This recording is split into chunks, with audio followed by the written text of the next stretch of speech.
Hello students, this is Mukta Jain.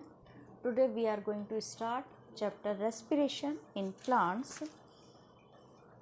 In our previous video we will discuss about cellular respiration and types of respiration, aerobic, anaerobic. In this video we will discuss about mechanism of respiration. Aerobic respiration जो होगा वो start होता है glycolysis से, citrus cycle और cap cycles के बाद वो लास्ट जो होता है फॉलोज होता है इलेक्ट्रॉन ट्रांसपोर्ट सिस्टम्स में, और सिट्रस साइकिल और जो आपका टर्मिनल ऑक्सीडेशन है ये कंप्लीट होता है सेल के माइटोकॉन्ड्रिया में. In this video we will discuss about glycolysis.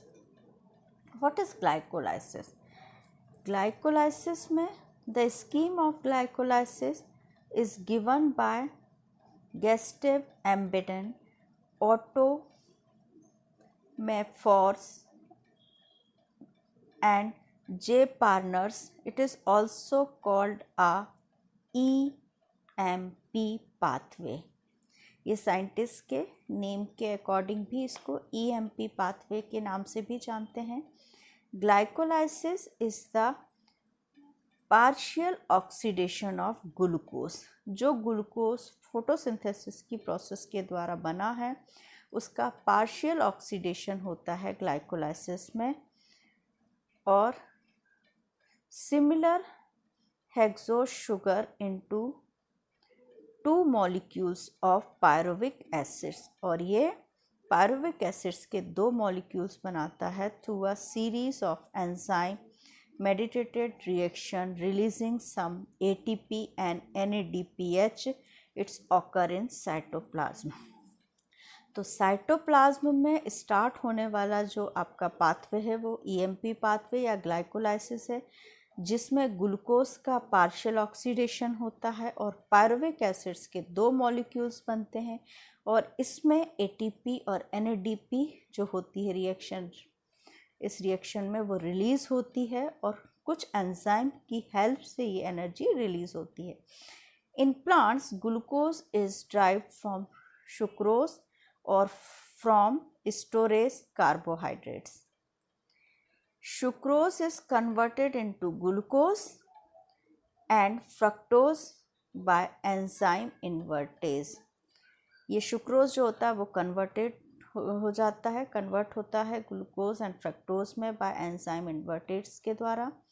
Glycolysis start with phosphorylation of glucose in presence of enzyme hexokinase. Hexokinase की प्रेजेंस, एंजाइम्स की प्रेजेंस में फॉस्फोराइलेशन होता है ग्लूकोज का टू फॉर्म ग्लूकोज 6 फास्फेट, और ये बनाता है glucose 6 phosphate. 1 molecule of ATP is used in this process. तो ग्लाइकोलाइसिस जब स्टार्ट होता है तो presence of enzyme hexokinase glucose convert हो जाता है ग्लूकोज 6 फास्फेट में, और इस प्रोसेस में होने में ATP जो होती है वो यूटिलाइज होती है, रिलीज़ नहीं हो रही बेटा. इसमें क्या हो रही है? ATP यूटिलाइज हो रही है अभी, मतलब पहले जो किसी प्रोसेस में बन चुकी है एनर्जी जो उसमें है वो ATP वाली एनर्जी इसमें यूज़ हो रही है. In next step glucose 6 phosphate जो होता है वो कन्वर्ट होता है फ्रक्टोज 6 फास्फेट में और कैटलाइज्ड होता है बाय द एंजाइम फॉस्फोहेक्सोस आइसोमरेज. तो फॉस्फोहेक्सो आइसोमरेज एंजाइम्स की हेल्प से ये जो ग्लूकोज 6 फ्रक्टोज बना था वो कन्वर्ट हो जाता है फ्रक्टोज 6 फास्फेट में. देन फ्रक्टोज 6 फास्फेट जो है वो यूज़ होता है अनदर मॉलिक्यूल ऑफ ATP को यूज़ करता है एंड टू फॉर्म बना देता है fructose 1,6 biphosphate in presence of enzyme phosphofructokinase. और किस एंजाइम की प्रेजेंस में? फॉस्फोफ्रक्टोकाइनेज एंजाइम्स की प्रेजेंस में। तो इस तरीके से फिर बनता है आपका fructose 1,6 biphosphate. Then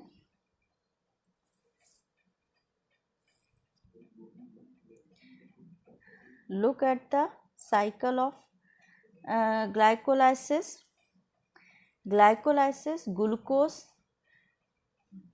glucose 6 phosphate में कन्वर्ट हो रहा है और यहाँ ATP जो है वो यूज़ हो रही है। देखिए ATP से ADP बन रही है, मतलब ATP का यूटिलाइजेशन हो रहा है। देन ग्लूकोज 6 फास्फेट कन्वर्ट होता है फ्रक्टोज 6 फास्फेट में, और जब ये कन्वर्ट करता है फ्रक्टोज 1,6 बायफॉस्फेट में, तो यहाँ पर भी ATP कंज्यूम होती है। देखिए ATP से ADP बन रही है। देन फ्रक्टोज 1,6 बायफॉस्फेट है, वो कन्वर्ट हो जाता है आपका triose phosphate and triose 3 molecules of phosphate, जिसको हम बोलेंगे 3-फॉस्फो, एक ग्लिसरल्डिहाइड में और एक डाईऑक्सी एसीटोन फास्फेट में। और इसमें जो एंजाइम यूज़ होता है वो है आइसोमरेज एंजाइम। अब ये जो आपका ग्लिसरल्डिहाइड बना 3-फॉस्फोग्लिसरल्डिहाइड, ये कन्वर्ट होता है आपका 3,1,3 बाईफॉस्फोग्लिसरिक एसिड्स में, या ग्लिसरल्डिहाइड भी बोलते हैं, ग्लिसरिक एसिड में कन्वर्ट हुआ। और ये जो आपका ग्लिसरल्डिहाइड था डाईहाइड्रोक्सी फॉस्फोग्लिसरल्डिहाइड ट्राई, और इसमें आपकी एनर्जी अब रिलीज हो रही है NADH के फॉर्म में।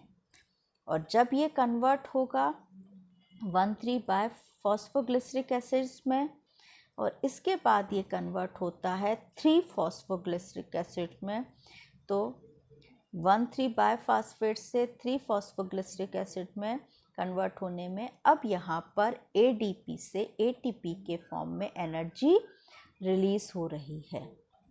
ये एनर्जी रिलीज़ होगी। अब 3-फॉस्फोग्लिसरिक एसिड जो है वो कन्वर्ट हो जाता है 2-फॉस्फोग्लिसरेट में।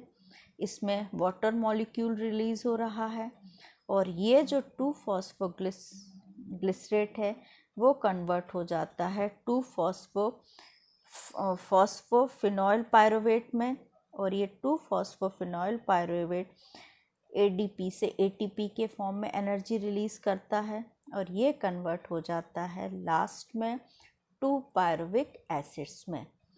तो in this glycolysis 1 molecule of glucose convert into 2 molecules of pyruvic acid।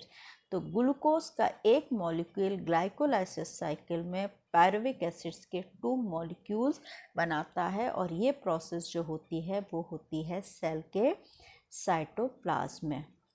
तो देखिए इस प्रोसेस में ATP यहाँ पे यूटिलाइज हो रही है, ये यूटिलाइज हुई, ये यूटिलाइज हुई, तो 2 मॉलिक्यूल ATP के यूटिलाइज हुए, और NADPH और ATP और ATP यहाँ पर एनर्जी आपकी रिलीज हुई, ये यूटिलाइज हुए और ये सिंथेसाइज हुई एनर्जी ग्लाइकोलाइसिस में। तो पायरुविक एसिड जो होता है वो आपका लैक्टिक एसिड फर्मेंटेशन में हेल्प करता है, अल्कोहलिक फर्मेंटेशन में हेल्प करता है, और एरोबिक रेस्पिरेशन, अब आगे की जो प्रोसेस होती है वो पायरुविक एसिड्स में एरोबिक रेस्पिरेशन की आगे के जो साइकिल्स हैं, सिट्रस साइकिल और इलेक्ट्रॉन ट्रांसपोर्ट, उसमें आ जाता है।